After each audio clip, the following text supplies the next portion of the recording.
Here's Rotters! Hey guys, welcome along to a new episode of Here's Rotters Reviews. We're doing another little episode on Transformers Season 2. This is the God Gambit. And in this episode, it's entirely set in space, more or less, bar a distress call to Earth at the beginning of the episode on Saturn's moon Titan. There is a race of humanoids living there, and they're under the rule of this guy called Jarrow, and he is exploiting the people using a false sky god to get their harvest and, just basically take control of them and be lazy and rule at their work, getting their food and whatnot. There's a little girl called Talaria who is up to his schemes, and at the beginning of the episode she manages with her little band of followers to destroy this fake sky god. So basically this giant stone person, essentially, that him and his group are inside control, moving its arms and whatnot, and the people are coming in offering their harvest food to it, and she manages to destroy it and take Jarrow and his guys prisoner, and she's trying to change the belief around that this sky god is completely false. Stop worshipping him, he's taking the absolute piss out of you guys. It's all fake. Catch yourselves on, sort of deal. So during this, of course, in space, Cosmos is getting hunted by Astro Train along with Starscream and Frost, and he gets shot down, crash lands on Titan during everything that's happening, and of course Jarrow uses this to his advantage, and he's like, the sky gods have interceded here on my behalf, you're going to have to start believing what I'm telling you. And she's like, it's going to take a lot more than that to change my opinion here. So of course, while this is happening, Astro Train has realised what's going on. These fools worship Transformers. If I pretend to be a god, they'll worship me, sort of deal. So he gets the upper hand on Starscream. Usually Starscream would be the one to get in here to do this sort of thing, but Astro Train is more than capable of kicking both Starscream and Frost's ass.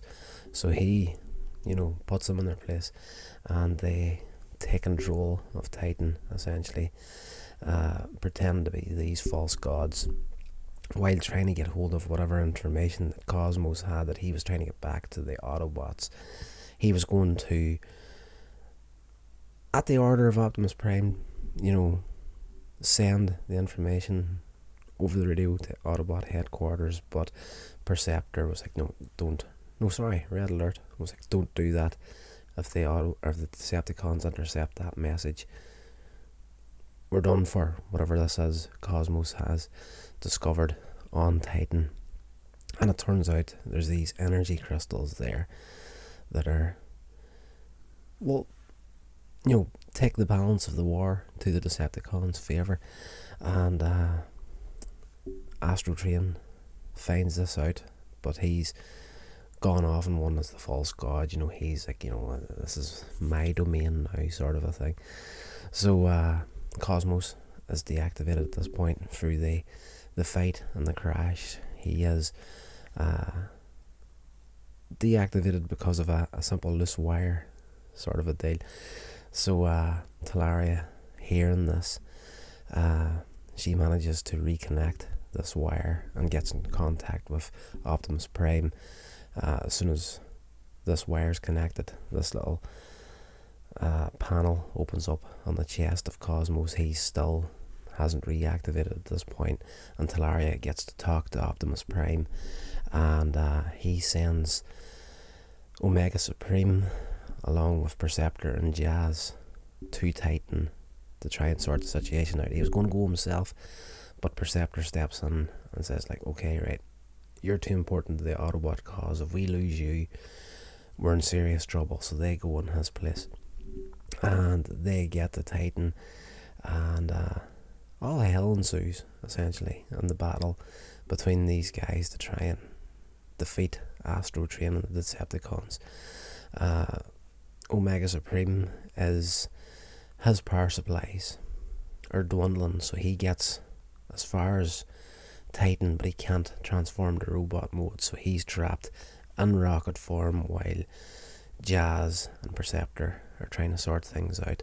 So they discover the crystals as well, use them to get Omega Supreme re-energized, transformed back into the robot mode, which tilts the fight in their favour. Like Astro Train, as strong as he is, able to easily take down Starscream and Frost, is going to be no match to Omega Supreme. He's just like the dominating factor in this episode, and once he turns up in the fight, the Decepticons aren't going to stand a chance. So while he's getting re-energized by Perceptor, Jazz is trying to save what's her name? Talaria from Astro Train and the humanoids there. He's going to get these guys to sacrifice her to him to show that he's this real god. He's a false god, but he's like, the workers are starting to fall by the wayside. They're out of energy. They can't work anymore. He has them harvesting these energy crystals for the Decepticon cause, and he's like, a sacrifice will get them back into the way of working again. So Talaria, I was like, that's the 80s here, guys. It's the cartoons back then weren't they the La La Land that they are these days. It's just like there was a lot of dark subjects covered in a lot of the 80s cartoons, and like this girl is, she's strapped down to this altar, and Jarro has this like 4-pronged dagger, and he's just about to sacrifice her, plunge it under her chest. It's fairly dark stuff for a kid's cartoon, but that was the 80s. That was class back then. It was great. Love these old shows. But she's saved by Jazz, just as Omega Supreme turns up to wipe the Decepticons off the face of the planet, and of course they escape at the end of the episode, but not before. It's the usual thing. It was the same in the Golden Lagoon. Whenever the favour of the fight went to the Autobots, the Decepticons will destroy what they can't get their hands on, and that's exactly what Astro Train, Starscream and Frost do with these energy crystals. They turn their weapons on them, start a chain reaction that destroys the temple and everything that's there throughout the episode, and they retreat. But the Autobots manage to save the humanoids at the end of the episode, get them away from the destruction to a new place. They've lost their home, but they've gained a new one, and friends in the Autobots. And Jazz says tons of times throughout the episodes, like, these humanoids on Titan are used to worshipping these false sky gods, and even at the end of the episode, they're like, to Jazz, it's like, if you save us, we will gladly worship you.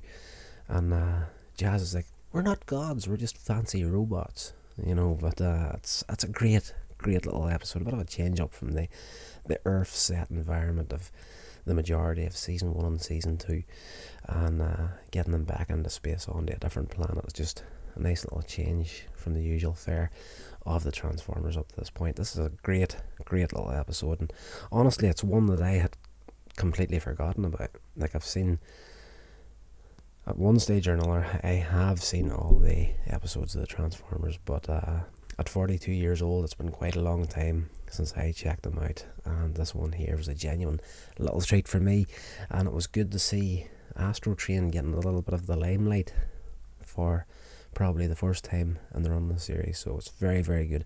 If you haven't checked out this episode of Transformers, I would highly recommend it. Guys, thank you so much for checking out the video. Please consider subscribing to the channel, and if you do, don't forget to turn on that bell icon to be notified of future uploads. And please check out some of the other videos on this channel while you're here.